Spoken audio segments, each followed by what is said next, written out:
South Africa is in a dire economic situation. President Cyril Ramaphosa and Deputy President David Mabuza held an extraordinary meeting at NEDLAC with business and labor, trying to iron out the economic situation that South Africa is in and come up with new ideas. But the president says we're in a deep economic crisis and we need to find a way to get out of it. We've got to be innovative, and we must combine that with our willingness to be as creative as possible to address this crisis, because we are essentially in a deep and serious crisis. Labour Federation COSATU says it wouldn't advise government to go to the IMF to seek a bailout. It will be suicidal. We know companies or countries that have gone to the IMF.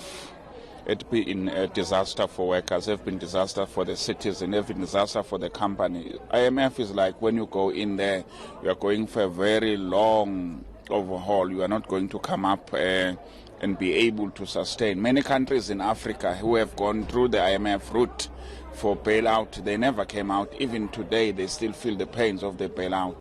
President Ramaphosa says the only solution to this crisis we find ourselves in is to implement the 77 commitments made in this jobs summit last year, and also for all social partners to come together and implement all these resolutions that were taken.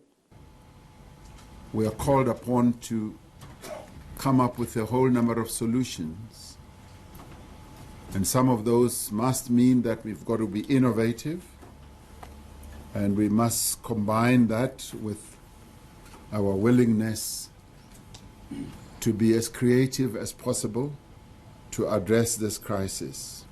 Power utility Eskom was also at the center of the debate, as the lights are the center of the economy, and business wants to make sure that lights will be kept on and that the power utilities balance sheet is kept afloat and very healthy, putting the Minister of Public Enterprises, Pravin Gordhan, at the center of reviving the South African economy.